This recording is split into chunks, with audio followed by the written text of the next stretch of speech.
నమస్కారం అమరావతి న్యూస్ కి స్వాగతం. ఏపీ సచివాలయంలో సీఎం చంద్రబాబు అధ్యక్షతన ఎస్ఐపిబి సమావేశం కొనసాగుతుంది. 19 ప్రాజెక్టులకు సంబంధించిన 33,000 కోట్ల పెట్టుబడుల ప్రతిపాదనపై సమావేశంలో చర్చిస్తున్నారు. 35,000 మందికి ఉద్యోగ ఉపాధి అవకాశాలు కల్పించే పెట్టుబడులకు ఎస్ఐపిబి ఆమోదం తెలపనుంది. ఎనర్జీ, టూరిజం, ఐటీ, ఎలక్ట్రానిక్స్ రంగాలకు చెందిన వివిధ సంస్థలు పెట్టుబడులు పెట్టేందుకు ముందుకొచ్చాయి. ఈ పెట్టుబడులపై సమావేశంలో చర్చించి పలు నిర్ణయాలు తీసుకోనున్నారు. ఈ సమావేశానికి మంత్రులు గొడ్డిపాటి రవికుమార్, అచ్చెన్నాయుడు, కందుల దుర్గేష్, వాసంశెట్టి సుభాష్, సిఎస్కే విజయానంద్ ఉన్నతాధికారులు హాజరయ్యారు.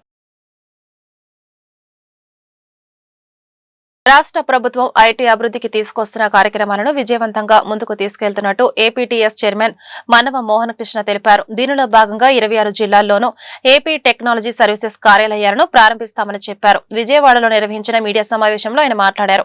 కూటమి ప్రభుత్వం అధికారంలోకి వచ్చిన తర్వాత కార్యకలాపాలను సమర్థంగా నిర్వహిస్తున్నట్టు చెప్పారు. సాంకేతిక, సైబర్ సెక్యూరిటీ సేవలను మరింత విస్తరిస్తామన్నారు. ఏపీ అంతటా డిజిటల్ పాలనను ముందుకు తీసుకెళ్తున్నామని వివరించారు. రాష్ట్రంలో సైబర్ సెక్యూరిటీ విధానాలను అమలు చేసే నోడల్ ఏజెన్సీగా ఏపీటీఎస్ వివిధ రకాల సేవలను అందిస్తోంది. కంప్యూటర్ ఎమర్జెన్సీ రెస్పాన్స్ టీంలో ఈ సంస్థ నమోదైంది. కీలకమైన సైబర్ సెక్యూరిటీ ఆడిట్లు, భద్రతా బలహీనతలను అంచనా వేసి వాటి పరిష్కారానికి చొరవ చూపే సామర్థ్యం మాకుంది. రాబోయే రోజుల్లో ఈ సైబర్ సెక్యూరిటీ ఆడిటింగ్ ను కేవలం ప్రభుత్వ రంగంలోనే కాకుండా ప్రైవేటు రంగంలోకి విస్తరించబోతున్నాం. ఇందులో ముఖ్యంగా బ్యాంకులు, ఆర్థిక సంస్థలు, బీమా, ఆరోగ్యం, టెలికాం తదితర రంగాలు ఉండబోతున్నాయి. పొరుగు రాష్ట్రాల్లోనూ సేవలు అందించేందుకు ప్రణాళికలు రూపొందిస్తున్నాం. తద్వారా ఆదాయం గణనీయంగా పెరుగుతుందని అంచనా వేస్తున్నాం. ప్రస్తుత ఆర్థిక సంవత్సరానికి ఏపీటీఎస్ ప్రొక్యూర్మెంట్ సర్వీసెస్ లక్ష్యం సుమారు 600 కోట్లుగా నిర్దేశించామని మనవ మోహన్ కృష్ణ తెలిపారు. మొదటి గుర్తొచ్చేది ప్రొక్యూర్మెంట్. కూటమి ప్రభుత్వం వచ్చాక ఈ ప్రొక్యూర్మెంట్ ప్లాట్ఫామ్ ద్వారా 55,486 టెండర్లు ప్రచురించబడ్డాయి. ఈ మొత్తం ప్రాజెక్టుల విలువ 41,000 కోట్ల రూపాయల కన్నా కూడా ఎక్కువ. ఏపీటీఎస్ చేస్తున్న సేవలను మరింత విస్తరించడానికి ఏపీటీఎస్ జిల్లా స్థాయికి విస్తరిస్తుంది. రాష్ట్రంలోని 26 జిల్లాల్లో అన్ని జిల్లాల హెడ్ క్వార్టర్స్లో ఏపీటీఎస్ కార్యాలయాలు ప్రారంభించబోతున్నాం. జిల్లా ఐటీ మేనేజర్ల రిక్రూట్మెంట్ ప్రస్తుతం కొనసాగుతోంది. అతి త్వరలోనే ఈ ఆఫీసులు అన్నీ కూడా ప్రారంభమయ్యి వర్క్ స్టార్ట్ అయ్యే రోజు దగ్గరలోనే ఉంది.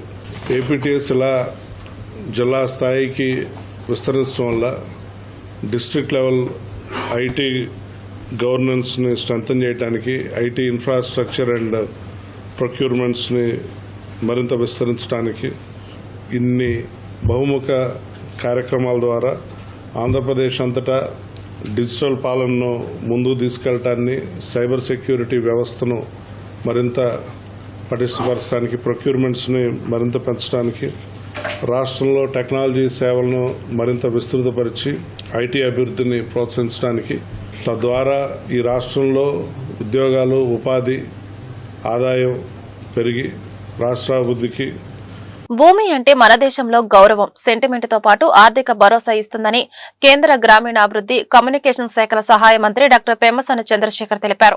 గుంటూరు ఐటీసీ హోటల్లో భూముల రీసర్వే, భూ రికార్డుల డిజిటలైజేషన్ పై కేంద్ర గ్రామీణాభివృద్ది శాఖ ఆధ్వర్యంలో జాతీయ వర్క్ షాప్ కార్యక్రమం జరిగింది. అనంతరం ఏర్పాటు చేసిన మీడియా సమావేశంలో పెమ్మసాని మాట్లాడుతూ భూ వివాదాలు ఏళ్ల తరబడి కోర్టులో పెండింగ్ లో ఉంటున్నాయని, దీనివల్ల యజమానులు చాలా ఇబ్బంది పడుతున్నారని పేర్కొన్నారు. సుమారు 100 సంవత్సరాల తర్వాత భూముల సర్వే కార్యక్రమాన్ని పగడ్బందీగా చేపట్టామని వివరించారు. ఈ కార్యక్రమానికి సిబ్బంది కొరత, నిధుల సమస్య లేకుండా చూస్తామన్నారు. నిర్దేశించిన సమయానికి సర్వే పూర్తి చేయాలని అధికారులకు సూచించామన్నారు. అందుబాటులో ఉన్న సాంకేతిక పరిజ్ఞానాన్ని ఉపయోగించుకుంటున్నామని చెప్పారు. భూ సర్వే వలన చిన్న, సన్నకారు రైతులకు, మహిళలు, ఎస్సీ, ఎస్టీలకు ఎంతో ఉపయోగకరంగా ఉంటుందన్నారు. ఈ కార్యక్రమంలో మంత్రి అరగని సత్యప్రసాద్ పాల్గొన్నారు. రూరల్ డెవలప్మెంట్ లో ఉన్నటువంటి ఒక డివిజన్ ఇది. ఈ డివిజన్ ద్వారా కంట్రీలో ఉన్నటువంటి ల్యాండ్ రికార్డ్స్ అన్నిటినీ కూడా ఒకటి డిజిటైజ్ చేస్తూ ఉన్నారు ఎప్పటి నుంచో. అయితే ఈ మ్యాప్స్ అన్నీ కూడా 100 ఇయర్ బ్యాక్ సర్వే రీసర్వే చేసినటువంటివి. ఈ 100 ఇయర్స్లో తీసుకోలేదు కాబట్టి ఫ్రెష్గా చాలామందికి మారిపోయినాయి కాబట్టి ఇవన్నీ ఫ్రెష్గా రీసర్వే చేసి వీటన్నిటినీ రికార్డ్ ఆఫ్ రైట్స్ తోటి ఇంటిగ్రేట్ చేసి మొత్తం ఆన్లైన్ చేసే విధంగా సెంట్రల్ గవర్నమెంట్ తీసుకొచ్చిన పథకం ఉంది. అయితే దీనికి కావాల్సిన ఖర్చు అంతా కూడా సెంట్రల్ గవర్నమెంట్ భరిస్తుంది. ఎవరైతే ఫాస్ట్గా చేస్తారో వాళ్ళకి ఇన్సెంటివ్ ప్యాకేజ్ కూడా ఉంది. బోత్ రూరల్కిను అర్బన్లో పైలట్ ప్రోగ్రామ్ కింద చేస్తూ ఉన్నాం. ఈ కార్యక్రమం ముఖ్య ఉద్దేశం ఏంటంటే కొన్ని స్టేట్స్, ముఖ్యంగా ఆంధ్రప్రదేశ్, అదేవిధంగా వేరే 2 స్టేట్స్, గుజరాత్, వీళ్ళు కొంచెం అడ్వాన్స్డ్గా ఉండి బాగా చేస్తూ ఉన్నారు. మిగిలిన స్టేట్స్లో అంత ప్రోగ్రెస్ సరిగా లేదు. కాబట్టి వీళ్ళందరినీ తీసుకొచ్చి బెస్ట్ ప్రాక్టీసెస్ షేర్ చేసుకుంటే అన్ని స్టేట్స్లో కూడా డిజిటైజేషన్ ప్రాపర్గా అవుతుంది అనే ఉద్దేశంతో ఈ ప్రోగ్రాం ప్లాన్ చేశాం. అయితే నేను ఈ పార్లమెంటు సభ్యుడిగా ఉన్నాను కాబట్టి ఒక నేషనల్ ప్రోగ్రాం గుంటూరులో తక్కువగా జరుగుతాయి కాబట్టి గుంటూరుకి ఇది ప్లాన్ చేస్తే మా ఆఫీసర్స్ అందరూ కూడా అగ్రీ చేసి దాదాపు 31 states, all union territories, survey of India, ఇలా అందరూ కూడా ఈరోజు ఇక్కడికి వచ్చారు. ఏదైనప్పటికీ వాళ్ళందరూ ఇక్కడికి రావటం ఆనందంగా ఉంది. ఆంధ్రప్రదేశ్ సాధించినటువంటి ప్రగతిని కూడా వారందరూ విన్నారు, వేరే స్టేట్స్ వాళ్ళు. ఇది స్ఫూర్తిదాయకంగా ఉంటుందని, మిగిలిన వాళ్ళు కూడా టైమ్లీ మేనర్లో కంప్లీట్ చేస్తారని మనస్ఫూర్తిగా కోరుకుంటూ సెలవు తీసుకుంటాం. ఇటీవల ఒంగోలులో దారుణ హత్యకు గురైన టీడీపీ నేత మాజీ ఎంపీపీ వీరయ్య చౌదరి కుటుంబ సభ్యులను మంత్రి నారా లోకేష్ పరామర్శించారు. ప్రకాశం జిల్లా నాగులుప్పలపాడు మండలం అమ్మనబ్రోలులోని మాజీ ఎంపీపీ నివాసానికి మంత్రి వెళ్లారు. వీరయ్య చిత్రపటానికి పూలమాల వేసి నివాళులు అర్పించారు. అనంతరం వీరయ్య చౌదరి సతీమణి, కుమారుడు, ఇతర కుటుంబ సభ్యులను పరామర్శించి ధైర్యం చెప్పారు. మాజీ ఎంపీపీతో తనకున్న అనుబంధాన్ని ఈ సందర్భంగా లోకేష్ గుర్తు చేసుకున్నారు. యువగళం పాదయాత్ర సమయంలో వీరయ్య చౌదరి తనతో పాటు అడుగులు వేశారని లోకేష్ తెలిపారు. పార్టీ బలోపేతం కోసం కృషి చేసిన ఆయన దారుణ హత్యకు గురికావడం బాధాకరమని అన్నారు. హత్య కేసు నిందితులకు కఠినంగా శిక్ష పడేలా చేస్తామని అన్నారు. వీరయ్య చౌదరి కుటుంబానికి పార్టీ అన్ని విధాల అండగా ఉంటుందని భరోసా ఇచ్చారు. కుటుంబ సభ్యులకు తన ప్రగాఢ సానుభూతిని తెలియజేశారు. లోకేష్ వెంట మంత్రులు డోలా బాల వీరాంజనేయ స్వామి, గొట్టిపాటి రవి, ఎమ్మెల్యేలు దామచర్ల జనార్దన్, ఉగ్ర నరసింహారెడ్డి, బిఎన్ విజయ్ కుమార్, ఇంటూరి నాగేశ్వరరావు ఉన్నారు.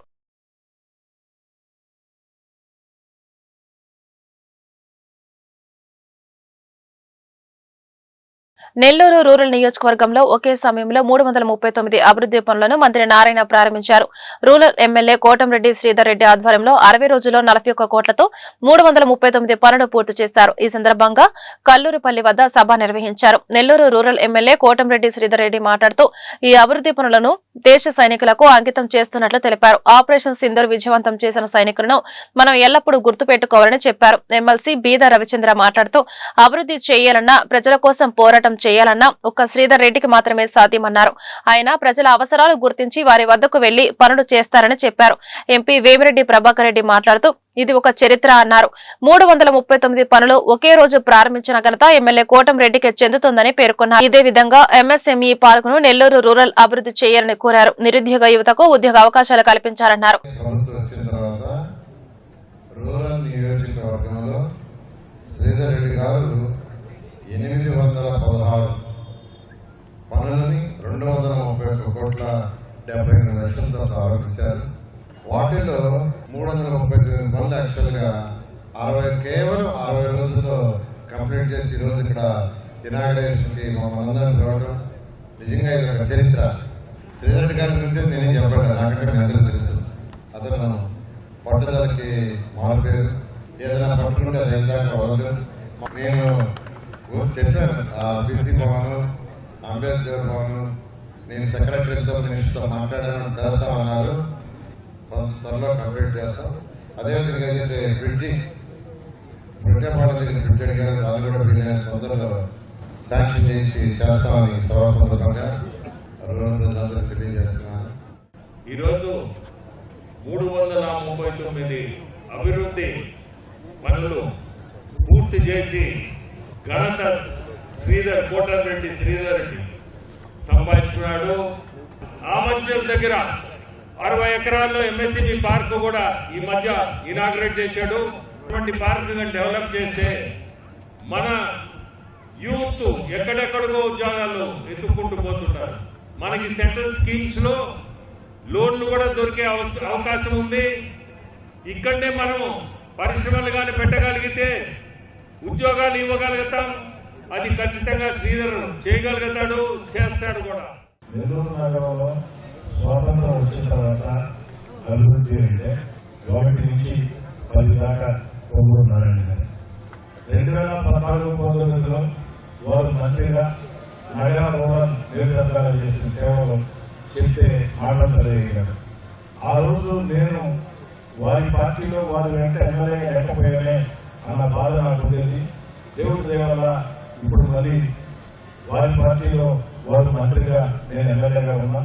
కాబట్టి అభివృద్ధిలో వారి పాత్ర. ఆపరేషన్ సింధూర్ విజయవంతమైన నేపథ్యంలో ఈ నెల 17వ తేదీన కూటమి ప్రభుత్వం ఆధ్వర్యంలో భారీ ర్యాలీగా తిరంగా యాత్ర నిర్వహించనున్నట్లు కూటమి నేతలు చెరుకూరి తిరుపతిరావు, జూపూడి రంగరాజు, డేగల ప్రభాకర్, గాదె వెంకటేశ్వరరావు తెలిపారు.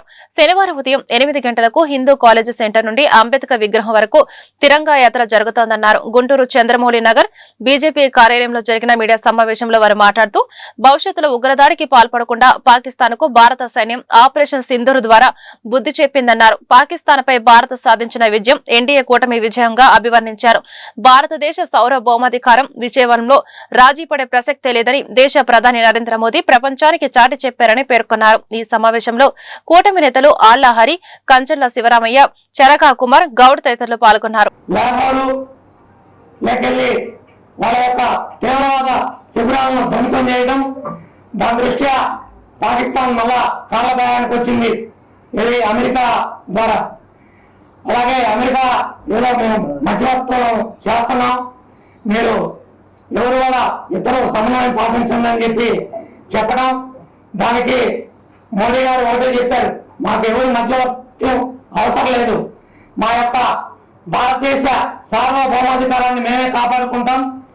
అలాగే పాకిస్తాన్ చేస్తున్నటువంటి కుయుక్తుల్ని మా యొక్క సైనికులు ఏ విధంగా తిప్పికొట్టారో వాళ్ళకి సంఘీభావంగా భారతదేశంలో ప్రతి ఒక్క రాష్ట్రంలో, జిల్లాల్లో కూడా ఈ యొక్క తిరంగా యాత్రలు జరపాలని చెప్పి కేంద్ర పార్టీ ఆదేశాల ప్రకారం ఈరోజు రేపు 15వ తారీఖు జరగబోయే తిరంగా ర్యాలీలో మా యొక్క ఏదైతే ఆంధ్రప్రదేశ్లో మహాకూటమి ఉందో ఈ యొక్క 3 పార్టీల ఆధ్వర్యంలో జాతీయ జెండాలతో ఈ యొక్క తిరంగా ర్యాలీ వేల మందితో ఈ యొక్క ర్యాలీ జరగబోతుంది.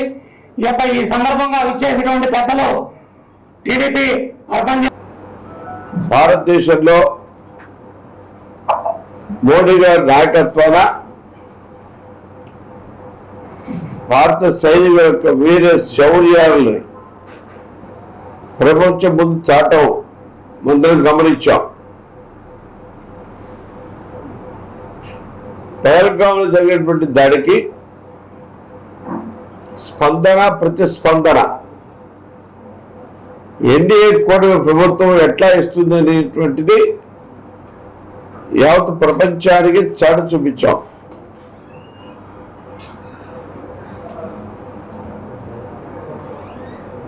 ఆర్మీ చేసినటువంటి సాహస కృత్యాలు గత 70 సంవత్సరాలలో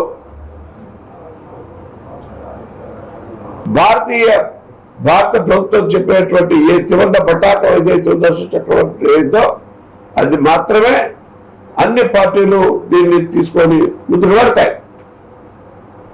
ఈ కూటమి భారతదేశం యొక్క సౌభ్రతత్వానికి, అత్యున్నత స్థానానికి నిలబెట్టడం. మొన్న జరిగినటువంటి పహల్గాంలో జరిగినటువంటి ఉగ్రవాద చర్యకి ప్రతీకారంగా ఏదైతే ఉగ్రవాద చర్యల్ని ముట్టు పెడతామని చెప్పేసి ప్రధానమంత్రి మోడీ గారు ఏదైతే ఇచ్చారో దానికి మన దేశం సైనికులు, సాయుధ బలగాలు మొత్తం కూడా పోరాడి భారతదేశం అంటే ఇది అని సాటి చెప్పి భారతదేశ ఆయుధ బలం ఎలా ఉంటుందో మరి పాకిస్తాన్కి చూపినటువంటి మన ఏదైతే సాయుధ బలగాల సైనికులందరూ కూడా మా తరఫున ధన్యవాదాలు తెలియజేసుకుంటూ, అలానే దేశభక్తి ప్రతి ఒక్కరికి కూడా తెలియజేయాలని చెప్పేసి మన సైనికులు చేసినటువంటి ఆ రోజు ప్రదర్శించినటువంటి కార్యక్రమాన్ని ప్రతి ఒక్కరికి కూడా దేశభక్తి ద్వారా అందరూ కూడా ఐకమత్యంతో ప్రధానమంత్రి మోడీ గారికి, సైనికులకి సపోర్టుగా ప్రతి పౌరుడు ఉన్నాడని చెప్పేసి తెలియజేస్తూ, దీని దిశగా రేపు తిరంగా యాత్ర అనేది మరి ముఖ్యంగా భారతదేశంలో ఐకమత్యం అనేది ఏ రకంగా ఉందో కూడా అందరం చూసాం. ఈ పరిణామాల నేపథ్యంలో రాజకీయ పార్టీలుగా రాజకీయ నాయకులకి, అలానే ఎవరైతే బోర్డర్లో దేశ రక్షణ కోసం ఉన్నటువంటి సైనికులకి మనోనిబ్బరాన్ని కలిగించే విధంగా రాజకీయ పార్టీలుగా మా వంతు మేము వాళ్ళ సపోర్ట్గా ఉండాలి అనే ఒక ఆలోచనతో అన్ని రాజకీయ పార్టీలు కూడా వాళ్ళ సపోర్ట్గా ఉంటున్నాయి. దానిలో భాగంగానే ఈ 3 రోజులు జరగబోయేటటువంటి తిరంగా యాత్రలో మీరందరూ కూడా పాల్గొనండి. అందరం కూడా పాల్గొంటే దేశభక్తి అనేది ఎట్లా ఉంటుంది అనేది మన పుట్టబోయే పిల్లలకి, చిన్న చిన్న పిల్లలకు కూడా తెలియచేయాలి. దేశభక్తి ఉంది కాబట్టి మనకు స్వతంత్రం వచ్చింది. స్వతంత్రం వచ్చిన దగ్గర తర్వాత మనం ఈ పాకిస్తాన్తో మళ్ళా పోరాటము చేస్తూ ఆపరేషన్ సింధూర్ విజయవంతమైన నేపథ్యంలో భారత సైనికులకు శిరస్సు వంచి నమస్కారం చేస్తున్నట్లు కేంద్ర మాజీ మంత్రి కాంగ్రెస్ పార్టీ సీనియర్ నాయకులు చింతామోహన్ వ్యాఖ్యానించారు. ఇరు దేశాల కాల్పుల విరమణ విషయంలో అఖిలపక్షంతో చర్చిస్తే బాగుండేదని ఆయన అభిప్రాయపడ్డారు. గురువారం గుంటూరులో ఆయన మీడియాతో మాట్లాడుతూ అమెరికా అధ్యక్షుడు ట్రంప్ చేతిలో మోడీ కీలుబొమ్మగా మారాడనే విమర్శలు వస్తున్నాయని గుర్తు చేశారు. దేశంలో మానవ హక్కుల ఉల్లంఘనపై ఆందోళన వ్యక్తం చేశారు. పాలనా వ్యవస్థలో ఆర్ఎస్ఎస్ జోక్యంపై ఆయన మండిపడ్డారు. దళితుల స్థితిగతులు మెరుగుపరడానికి పాలకులు తీసుకుంటున్న చర్యలు సత్ఫలితాలు ఇవ్వటం లేదన్నారు. రాజధాని అమరావతి రియల్ ఎస్టేట్ కు అడ్డాగా మారకూడదన్నారు. పారదర్శకంగా రాజధాని నిర్మాణం జరగాలన్నారు. రాష్ట్ర ప్రజలు కూటమి పాలనపై అసంతృప్తితో ఉన్నారని చెప్పారు. యుద్ధం మొదలైంది, మధ్యలో ఆగిపోయింది. అందరం ఊహించాం 1971 ఇందిరాగాంధీ చేసినట్టుగా యుద్ధం జరుగుతుంది అని అనుకున్నాం. లేదు 1999లో వాజ్పేయి కార్గిల్ యుద్ధం లాగా ఉంటుందని అందరం ఊహించాం. నేను యుద్ధ వీరులకు మరి సైనికులందరికీ తల వంచి వినయంగా వాళ్ళకి నమస్కారాలు తెలియజేసుకుంటూ మోడీ గారు యుద్ధాన్ని ప్రారంభించిన తర్వాత మధ్యలో ఆగిపోయారు. అమెరికా జోక్యం బాగా కనిపిస్తూ ఉంది. ట్రంప్ చేతుల్లో మోడీ కీలుబొమ్మగా మారాడు అని అందరూ అనుకుంటున్నారు ఢిల్లీలో. నేను అంటలేదు, కానీ అందరూ అనుకుంటున్నారు. ట్రంప్కి భారతదేశానికి ఏంటి మధ్యలో రహస్య ఒప్పందం? ఎందుకు ప్రారంభించారు? ఎందుకు మధ్యలో ఆగిపోయారు? ఎందుకు భారత ప్రభుత్వం పార్లమెంటును కాన్ఫిడెన్స్లోకి తీసుకోలేకపోతా ఉంది? ప్రారంభించే ముందు కనీసం పార్లమెంటును పిలిచి ఉండొచ్చు, ఉభయ సభలను పిలిచి ఉండొచ్చు, అయిపోయిన తర్వాతన్నా పిలిచి ఉండొచ్చు. కనీసం ఏమీ లేకుండా భారతదేశాన్ని ఒక్క ట్రంప్ ఫోన్ కాల్తో ఆపుతున్నాడు అనేది భారత ఔన్నత్యానికి, భారత సౌరభం అధికారానికి కొంచెం విమర్శలు వస్తున్నాయి. మరి ఏం జరిగింది? ట్రంప్ మోడీ మధ్యలో ఏం జరిగింది? అర్ధరాత్రి ఏమి రహస్య ఒప్పందం ఏం జరిగింది? ఎందుకు సడన్గా యుద్ధాన్ని ఆపారు? యుద్ధంలో చనిపోయారు అనంతపూర్ నుంచి ఒక అబ్బాయి, వాళ్ళ తల్లిదండ్రులకు ఒకే ఒక కొడుకు. భవన నిర్మాణ కార్మికుల సమస్యను పరిష్కరించడంలో కూటమి ప్రభుత్వం నిర్లక్ష్యంగా వ్యవహరిస్తుందని ఆంధ్రప్రదేశ్ భవన నిర్మాణ కార్మిక సంఘ అధ్యక్షులు ముప్పాళ్ల సత్యనారాయణ ఆరోపించారు. ఎన్నికల హామీ మేరకు సంక్షేమ బోర్డు పునరుద్ధరించాలని డిమాండ్ చేశారు. గురువారం గుంటూరు కొత్తపేట సిపిఐ జిల్లా కార్యాలయంలో ఏర్పాటు చేసిన మీడియా సమావేశంలో ఆయన మాట్లాడుతూ సంక్షేమ బోర్డుకు సెస్ ద్వారా నిధులు వస్తాయని చెప్పారు. ఆ నిధులతోనే భవన నిర్మాణ కార్మికుల సంక్షేమ కార్యక్రమాలు అమలవుతాయని వివరించారు. ఈ నెల 20వ తేదీన జరిగే జాతీయ సార్వత్రిక సమ్మెను భవన నిర్మాణ కార్మికులు విజయవంతం చేయాలని పిలుపునిచ్చారు. ఈ కార్యక్రమంలో ఏఐటీసీ నాయకులు రావుల అంజుబాబు పాల్గొన్నారు. జాతీయ ఏఐటీసీ భవన నిర్మాణ కార్మిక సంఘం పిలుపు మేరకు ఈ నెల 20వ తారీఖు రాష్ట్ర వ్యాప్తంగా సమ్మె జరుగుతుంది. ఈ సమ్మెలో రాష్ట్ర భవన నిర్మాణ కార్మిక సంఘ సభ్యులందరూ కూడా పాల్గొని విజయవంతం చేయవలసిందిగా పిలుపునిస్తూ ఉన్నారు.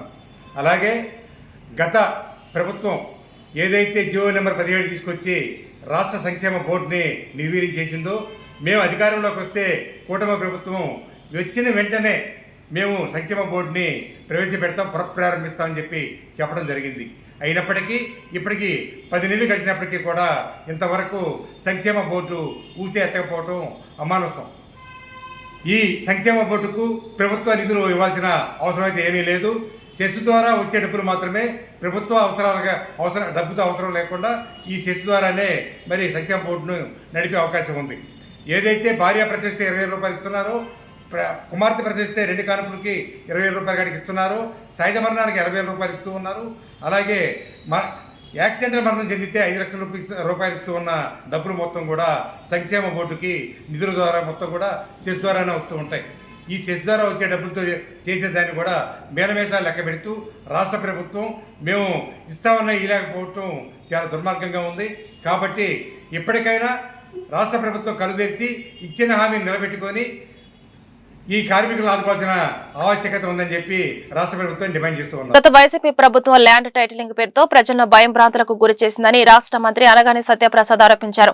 పాస్బుక్లపై సర్వే రాళ్లపై బొమ్మలు వేసుకునే చరిత్ర జగందని ఎద్దేవా చేశారు. భూ రీసర్వే ద్వారా రైతులకు అన్యాయం జరుగుతోందని ఆయన చెప్పారు. గురువారం గుంటూరులో ఆయన మీడియాతో మాట్లాడుతూ భూ రికార్డుల రీసర్వే డిజిటలైజేషన్ వలన రైతులకు ఎన్నో ప్రయోజనాలు ఉన్నాయని వివరించారు. ఆధునిక టెక్నాలజీతో భూ రీసర్వే కొనసాగుతుందని వెల్లడించారు. రాష్ట్ర ముఖ్యమంత్రి చంద్రబాబు నాయుడు ప్రతిష్టాత్మకంగా ఈ కార్యక్రమం తీసుకున్నారని పేర్కొన్నారు. గ్రామ సభల ద్వారా ప్రతి రైతుకు న్యాయం జరిగేలా ఈ కార్యక్రమం రూపొందించామన్నారు.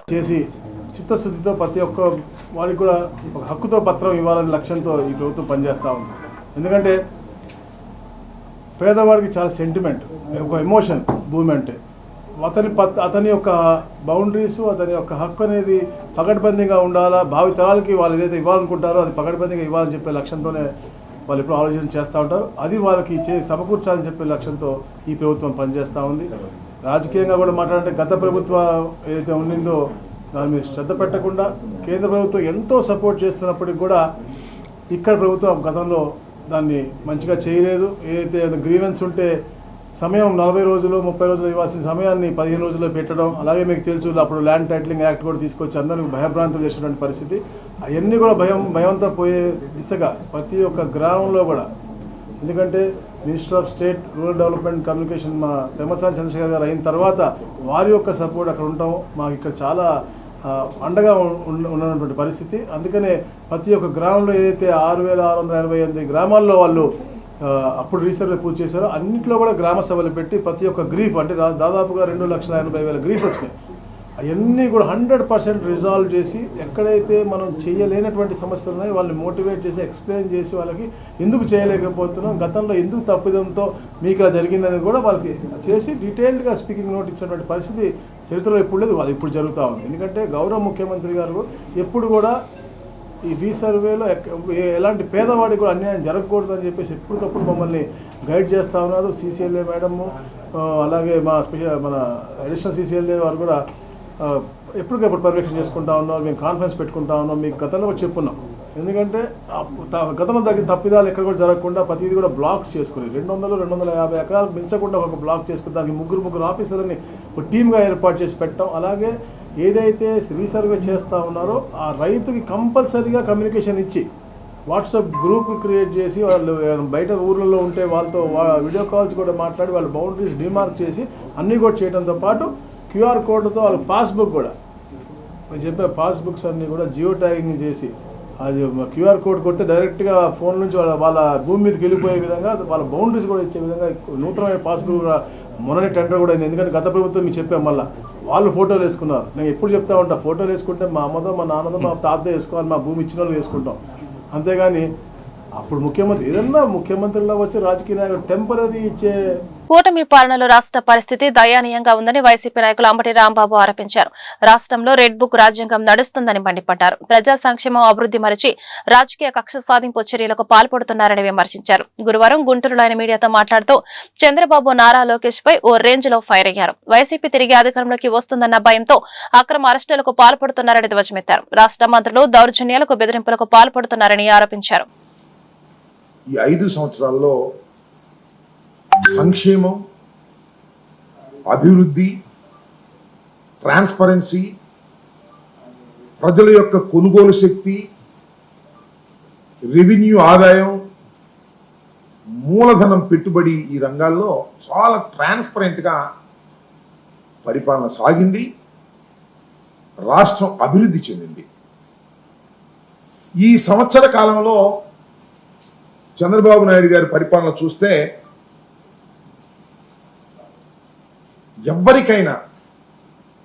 బాధ కలిగేటటువంటి పరిస్థితి ఏర్పడతా ఉంది. చంద్రబాబు నాయుడు గారి ఎన్నికలకు ముందు అనేక రకాలైన మాటలు చెప్పారు.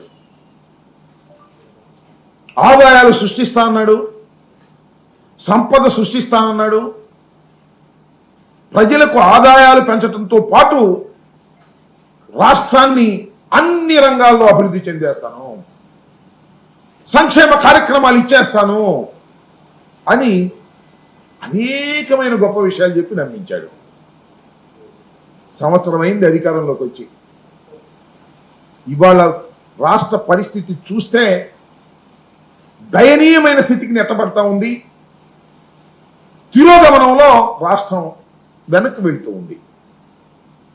చంద్రబాబు నాయుడు గారు వచ్చిన దగ్గర నుంచి జగన్మోహన్ రెడ్డి గారి మీద ఏం బురద జరుగుదాం, ఆయన ఏ విధంగా వ్యక్తిత్వ హననాన్ని చేద్దాం, జగన్మోహన్ రెడ్డి గారి రాజకీయ పార్టీకి సంబంధించినటువంటి వ్యక్తుల మీద ఏ విధంగా క్రిమినల్ కేసులు పెడదాం, వేధిస్తాం, జగన్మోహన్ రెడ్డి గారు చుట్టుపక్కల ఉన్న వారి మీద లేనిపోని కేసులు పెట్టి ఆ కేసుల్లో విరికించి వేధించి భయపెడదాం అనే ఒక రెడ్ బుక్ రాజ్యాంగాన్ని ఆయన అమలు చేస్తున్నాడు. సమయం అంతా, శ్రమంతా, సామర్థ్యం అంతా చంద్రబాబు నాయుడు గారు దీని మీదే ఉపయోగిస్తున్నాడు తప్ప రాష్ట్రం అభివృద్ధి గురించి కానీ, సంక్షేమం గురించి కానీ, ప్రజల యొక్క బాగోగుల గురించి కానీ ఆలోచించే పరిస్థితే లేనటువంటి ఒక దౌర్భాగ్యమైనటువంటి పాలన చంద్రబాబు నాయుడు గారు కొనసాగించేటటువంటి కార్యక్రమం ఇవాళ చేస్తున్నాడు. ఇవాళ మనం చూస్తే ఎంత దుర్మార్గం అంటే బాలాజీ గోవిందప్ప. ఈ వార్తలు ఇంతటితో సమాప్తం. నమస్కారం.